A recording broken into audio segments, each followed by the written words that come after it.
Hey everyone.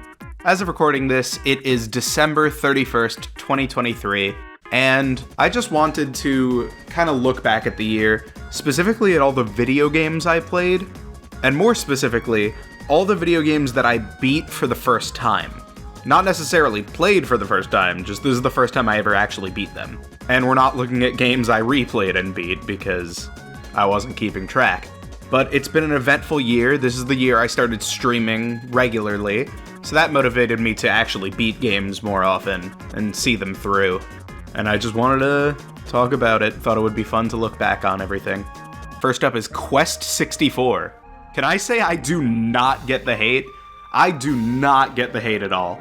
It's really fun. It's a little unbalanced, but it's not broken in any way. It's very charming. The enemy designs are fun. It has a really unique combat system. I really like the menu design. And I've never really played a game where I've been like, wow, this kind of menu is cool. Like, I've enjoyed the way a menu looks, but I like how it uses the C buttons to represent each element. It makes it a very unique and more convenient way to select your spells. But otherwise, it's a very unique concept. I like the elemental system a lot. I like the world. I like the music. The only glitch I encountered was this. Why, what's happened to you? Did you lose your way in the desert? You must be tired from your long. Yes. And that was funny. So if you're saying it's a bad game for that, you're dumb. People probably have other complaints, but I'm just gonna cover my ears and go la la la la la la la. Yeah, very fun game. I enjoyed it a lot, and I'll probably replay it in the future. Next up was Little Gator Game.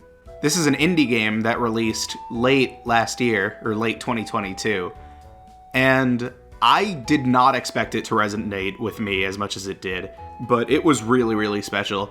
So it sort of controls like a mini Breath of the Wild clone. The plot of the game is that these kids are waiting for a new Zelda game to come out. Essentially a new Zelda game, they don't call it that by name. So instead of just sitting around waiting for it, they play pretend, and they pretend they're in a game. And they make the whole island they live on part of their game, and make believe and have quests together. And the gameplay is very simple. You walk around, you unlock new items and ways to move around, and you help a bunch of people out and become friends with people all over the island.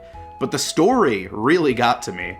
The main conflict and driving force for the main character is that they really want to get their big sister to play with them, but their sister is focusing too much on school. And it's about that struggle as a child when the people around you are growing up and don't have much time for you anymore, and it was a very bittersweet game, and it reminded me of my own experience growing up, and my older sister. But yeah, unexpectedly very sweet, and very fun, well-made game. Next up is Pizza Tower. I've been waiting for Pizza Tower for like 6 years. Pretty much as soon as it started existing, it started being public, I was there, and I was very excited as a big Wario fan. I donated to the Patreon around 5 years ago and actually got a character in the game, which you can see here. He's a little piece of macaroni. The game was not really what I was expecting. It's very different from Wario Land, but it is one of the most amazing platformers I've ever experienced. Everything just controls perfectly. The level design is so much fun. I've never been so motivated to go for a high score, but the P rank system is so much fun to try to get. You basically have to keep a combo for an entire level and collect every single collectible in one go, and it's a lot of fun. I beat the final boss without taking damage. I don't know if I've ever done that for another game, or I probably have for easy games, but Pizza Tower isn't easy. But it was a masterpiece. Very happy that I got immortalized in it, and I am very happy for the devs that it was successful as it is, because it deserves it. Masterful game. Next is Chibi-Robo Park Patrol. Now, I've been a fan of Chibi-Robo for years, but I really only played through the GameCube game and the Japan-only DS game, which got a fan translation called Chibi-Robo Clean Sweep. Now, that game is really cool, because it's basically a direct sequel to the GameCube game. Jenny, the child from the GameCube game, is an adult now, and she has her own Chibi-Robo and her own family, and you have to help her out as an adult. And I knew that Ziplash sucked, we all know that. I tried out Photo Finder, and it wasn't very special. So I was expecting Park Patrol to be just not Chibi-Robo, but oh my god, Park Patrol was a lot of fun. It's kind of like those farming sims that you see all the time now, but you're the size of an ant. So every flower feels like a milestone to get made, and you take care of your little park, and you dance with the flowers to help them spread more flowers. And there are still toys like in the other Chibi-Robo games. You help out these toys with their social situations and whatever, and then in turn they help you out at your park. I did play it a little while ago, so I don't remember exactly like how everything feeds into each other, but I remember that I was absolutely addicted to this game. And I pretty much like only played this until I beat it. So yeah, I can confidently say that the first 3 Chibi-Robo games are worth playing. After that, I played through Poinie's Poin, Addicted, Jellytown Original, Sweet Flavor, 100% pure Poin. Dope! This is a PS2 game published by Sony, a 3D platformer that's completely in English, including the voice acting, but was Japan exclusive. There's just an option to change the game's text and voiceover to English, and the tutorial character sounds like Eric Cartman. When you want to cure a feeling fast, mix in the same colored Poin to erase the point inside. It's one of the most like me games I've ever played. It's very my style. I love how it looks. I like how the humor is kind of adult, but not really. Like, they often make jokes that you wouldn't expect in a kid's game, but it's not a raunchy game at all. It just feels like they were making it for themselves. Man, can't live with them, can't shoot them. I thought we passed a law banning French people. It's a very fun 3D platformer where the gimmick is you have these poins, and the different color poins change people's emotions. It's kind of like a 3D version of Super Princess Peach, but more puzzle-oriented. Poinie is adorable. He has this cute little voice. Excuse me, but I can't get through to the jungle. Please give me some water, mister. Please play this game. It's so good. I bought a physical copy of it, and the instruction manual is a newspaper for Jellytown, where the game takes place. And I have it framed on my wall. I have the Jelly Times framed on my wall. That's how much I like this game. Next up is Cult of the Lamb. This is a good game. Did you guys hear they're adding a sex update to it? This is real, they're gonna add sex to the game. But yeah, I much like Chibi-Robo Park Patrol, I got absolutely hooked on Cult of the Lamb. It's basically half of a social or farming sim, and then half Binding of Isaac, where you have to manage this town of loyal followers, and also go into these dungeons that are kind of roguelite. This is another one where I don't remember the exact mechanics, but I just remember being absolutely addicted. Damn, maybe I should record more of these ahead of time, like throughout the year. That's a resolution for me. Anyway, Cult of the Lamb, I will be playing more of when they add sex. Next up is Gimmick, also known in Scandinavia as Mr. Gimmick. This game is very impressive for the NES hardware, and it's very fucking hard. Next is Hey Pikmin. I beat this game on the train ride to New York City, where I bought Pikmin 4 at the Nintendo store. Just to say I beat every game before I started 4. And, this game is great. Like, yeah, it isn't what people wanted, but it's a spin-off. And it's a spin-off that actually adapts Pikmin very well. It very successfully turns Pikmin from an open RTS style game to a linear 2D puzzle platformer. And I think it does it really well. It's a lot of fun. The puzzles are fun. It still requires a good amount of skill. It brings back the Piccolopedia so you can hear Olimar's thoughts on treasures and stuff. You can scan your amiibo, and Olimar will give his thoughts on some of our favorite characters, like Toad. He's my favorite. Look at him. This is also the game where Olimar says trans rights, so if you don't like it, you're a bitch. A Short Hike. This game was cute. I liked it. I beat it in one sitting. A very Gator game type game. Pikmin 4 was the best game that came out this year. I've been a Pikmin fan for many, many years, and I'm sure you've heard this story if you know anyone who is a Pikmin fan, or if you are a Pikmin fan, you've lived it. Shigeru Miyamoto, the creator of the series, announced in 2015, out of nowhere, that Pikmin 4 is very close to completion. 8 years later, the game came out. It was worth the wait. This is the best Pikmin game ever. Everything works perfectly. I love the new camera angle. I like being able to make my own little guy. Really, the only complaint I have is that you don't get to kill Louie and tear his limbs off like they said in the Nintendo Direct. But it was everything I wanted it to be. I could not be happier with it. And it's a big game. It's the longest Pikmin game by far, and I love it for that. Next we have Metroid Prime Federation Force. That's right, I'm playing all the 3DS games that everyone hated. I played this completely in co-op with my friends Michael and Rebecca, and oh my god, it's fun. It's a very fun co-op game. I recommend everyone try it out before the 3DS servers go down in 3 months. It's just a very fun, mission-based co-op shooter. You can customize what items you bring to a mission. It's really, really fun. My only advice is just don't play it by yourself. This is a game that really feels fun because of the teamwork. It is built around teamwork. I don't think 3DS was the best platform for this kind of game. I think that's its downfall. But definitely give it a shot. If you have friends to play with locally, please, try it out. You might be surprised. Next up is Live Alive, or as I call it, Live Alive. Or as it should be called, Live Alive, because that title makes the most sense. Or, as it says on the box, Live Evil. Anyway, this game was amazing. This is a JRPG. It was not at all what I was expecting. The battle system is very unique for a Super Nintendo RPG, and all the chapters were way more unique than I was expecting.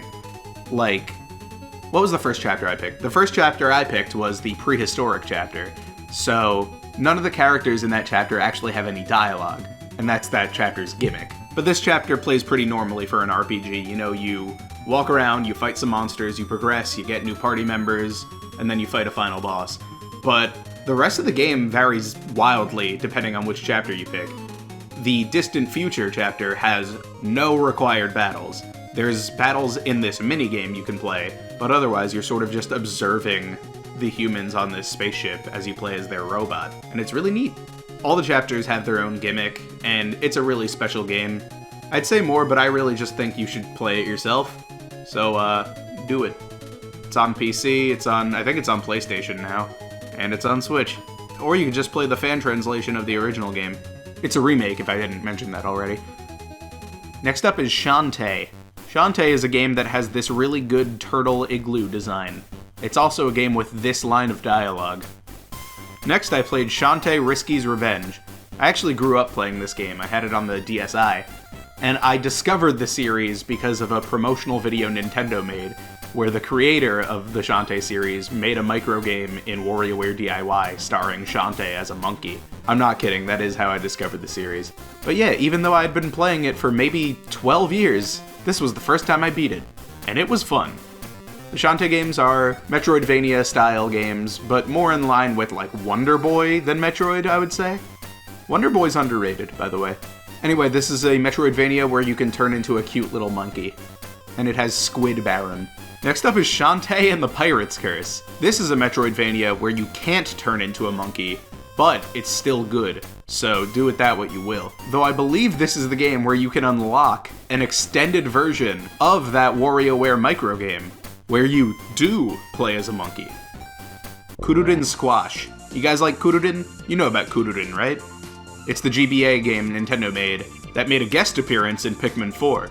Anyway, it's this arcade-style game where you move a spinning stick throughout a maze, and everyone talks about this one and the other one, Kururin Paradise, but no one talks about Kudin Squash, and I think this is the best one. This is a GameCube game, so the graphics are in 3D, and it's not pixelated. But I think the most important thing is that it has analog control, so your control of the spinning stick thing is way more precise, and it makes for a way more fun game. And each set of levels has its own gimmick or power-up, and it makes the game feel a lot more varied and unique. I would highly recommend picking up Kudin Squash. Dragon Quest Heroes Rocket Slime. Now this is a special-ass game. This is sort of a top-down adventure game, kind of presented like a Zelda game, where you play as a slime from Dragon Quest and you have to save all your other slime friends to bring them back to Boingburg. And it also has giant tank fights where you collect ammo for the tanks and have to strategically pick crew members to help you with the tank fights, and you can infiltrate the other tank and then destroy its heart. It has like organs in it. I don't know if it's an engine or if it's an actual heart, but it's a Dragon Quest action game, and it's really, really cute. I think this game is like really special because it really does feel like you are given the abilities of slime. Like in normal Dragon Quest games, you have an inventory, you have a bag, but a slime doesn't have a bag, a slime doesn't have hands, so your items are specifically what you can stack on top of your head.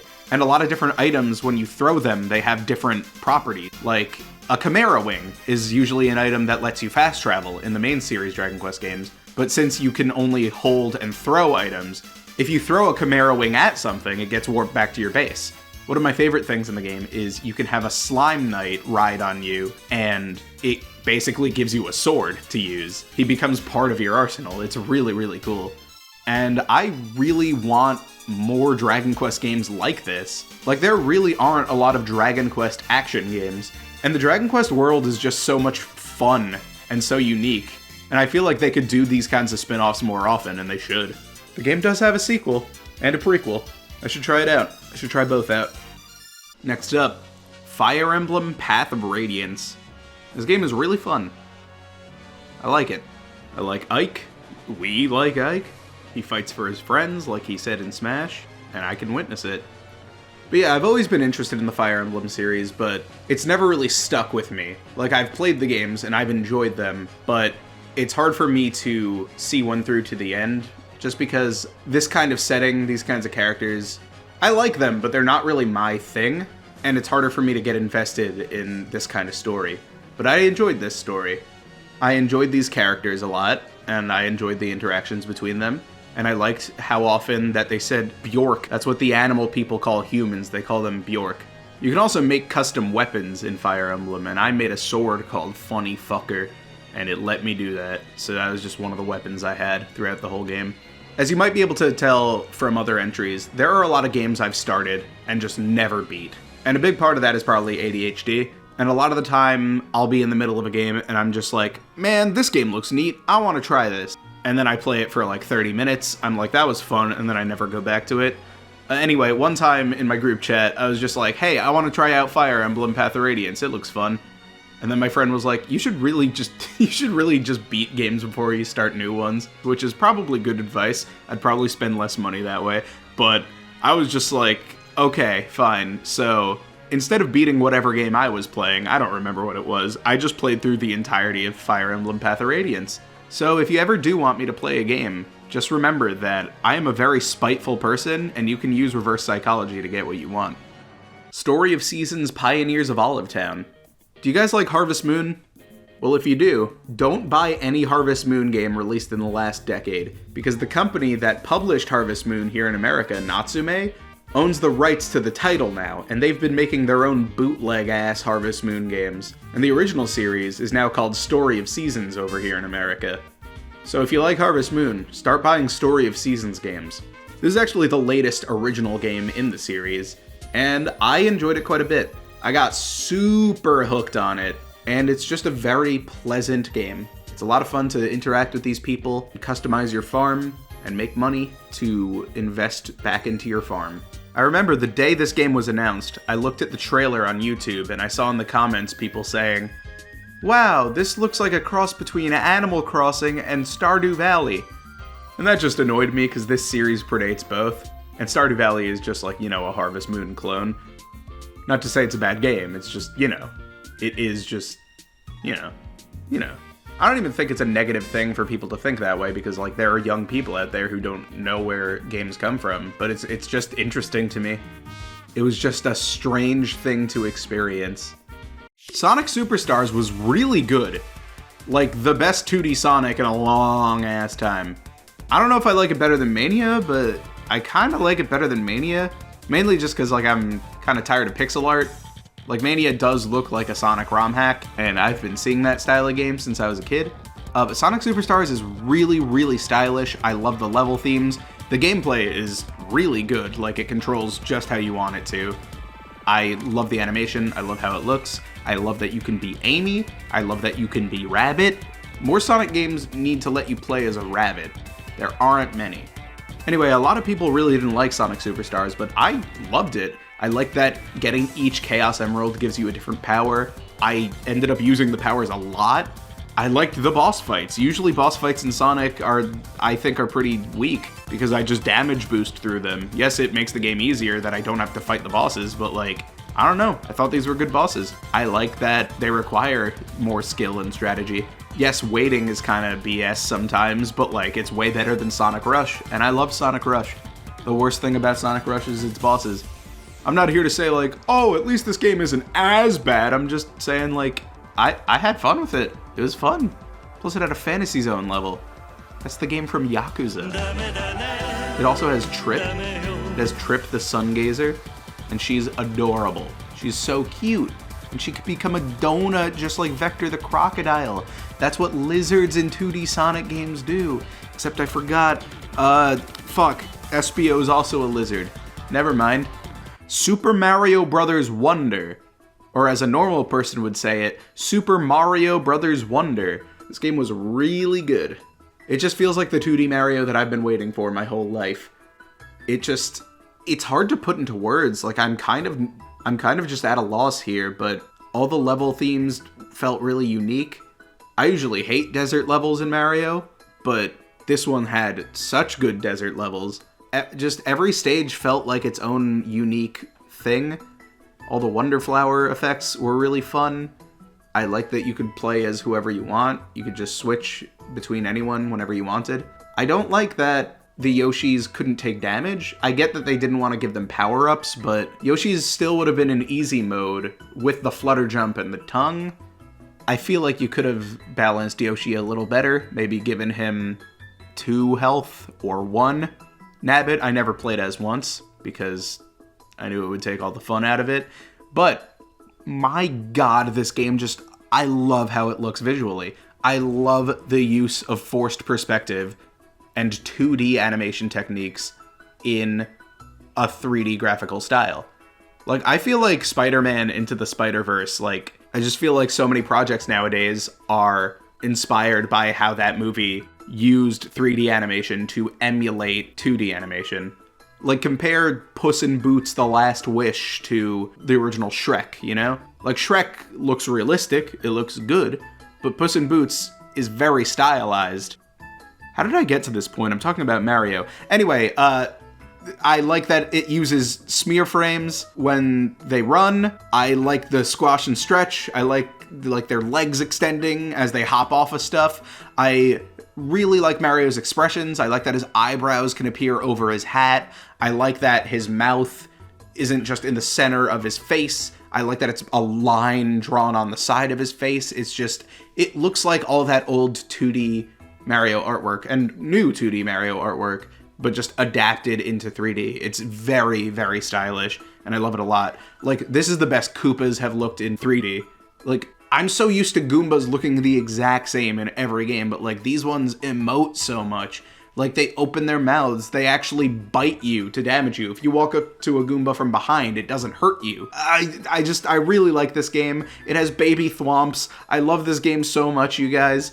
I gotta replay it. I just wish it was longer. It just felt like, I mean, that's the best thing a game can do, is leave you wanting more, but my god, I don't want to wait so many years for another one. Ooh, my god, it was such a good game. Such a good fucking game. You know what else was a good game and came out like 2 weeks later? That's right, WarioWare Move It. WarioWare Move It was fucking great. It's a direct sequel to the Wii game, WarioWare Smooth Moves, and it's basically that idea, like, pushed to 100. You know how at the end of WarioWare Smooth Moves you unlock one stage that uses the nunchuck? This is an entire game that uses that. And this is the WarioWare game I wanted back in 2017 when the Switch was announced. I wanted WarioWare Switched that uses the IR camera and the 2 Joy-Cons in unique ways, and now we have it. And it is one of the most fun games, like, you can play. It's so much fun in a party, it's so much fun for people who have never played games, and it's so much fun to someone who plays WarioWare. And it's just so much fun. Just all these microgames are so well made, and now there's co-op in the campaign, so a ton of microgames like have co-op versions, or you switch off. And I love that this is a thing. They had that in WarioWare Get It Together as well, where every microgame had co-op. And I just hope this becomes a thing for the future of the series.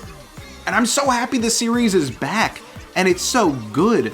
I guess my main complaint with the game is there aren't that many unlockables like there were in WarioWare Gold, but the console WarioWare games were never about that. They were always more multiplayer focused.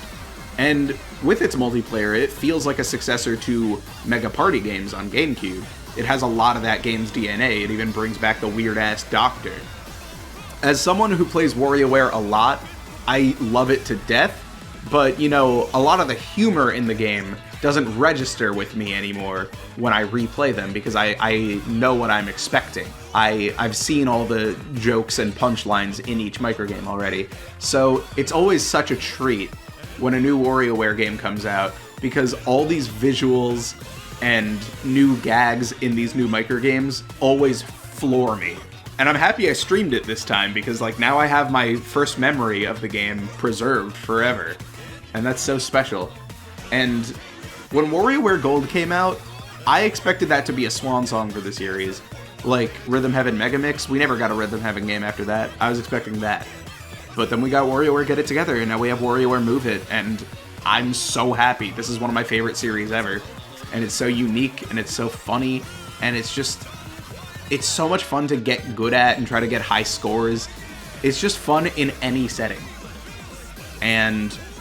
wow, I've been talking about this 3-hour game for longer than I talked about any other game on this list, so let's what did I beat after this? Wonder Boy 4, Asha in Monster World. So this is a remake of a Sega Genesis game. It's made by Monkey Craft, which is the studio that remade the Klonoa games. And I want to ask you, have you ever looked into the Wonder Boy series?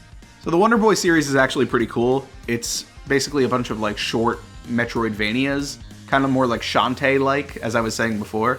And they're very cute, and a lot of them are on older hardware, like TurboGrafx and Sega Genesis and Master System and stuff. But this series is so confusing when you actually like talk about each entry. So in 1986 we got Wonder Boy, which also released on the Master System as Super Wonder Boy. And if you look at this footage, you're probably thinking, hey, this looks like Adventure Island. And you'd be right, because this was reskinned into Adventure Island on the NES, which stemmed into its own series. Like, Adventure Island 2 isn't a reskin of Wonder Boy 2, it's just a sequel to a reskin. So it spread off into its own series. And then in '87, we got Wonder Boy in Monsterland, which released in Japan on the Master System as Super Wonder Boy Monster World. But it released in America on the Master System as Super Wonder Boy Super Monster Land. Then we got Wonder Boy 3 Monster Lair, which got a TurboGrafx CD port in North America only, which was called Monster Lair. Then we got another game called Wonder Boy 3, Wonder Boy 3 The Dragon's Trap. And on the PC Engine in Japan, they localized this game to be called Adventure Island. And on the Game Gear, it was called Monster World 2. So, now I guess Monster World is a sub-series of Wonder Boy. Then we got Wonder Boy in Monster World, which in Japan is called Wonder Boy 5 Monster World 3. And on the TurboGrafx CD, it's called Dynastic Hero. Then we got Monster World 4 for the fucking Genesis in Japan. But then when it got a remake, it was renamed to Wonder Boy 4 Asha in Monster World. Even though it's the 6th Wonder Boy game, and there isn't a Wonder Boy 4. There's 2 Wonder Boy 3s, and then a Wonder Boy 5, Monster World 3.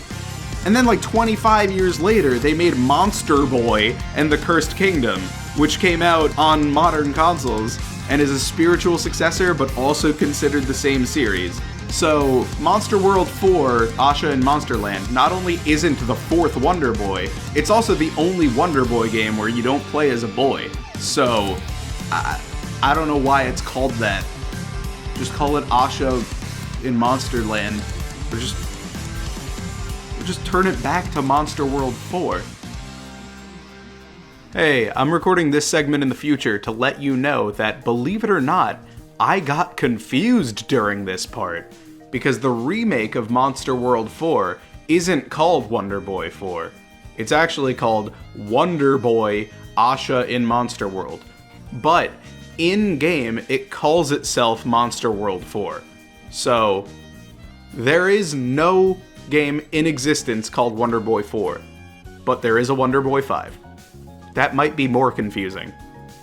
Anyway, it's just a crazy-ass series to go through because, like, what the fuck was happening here?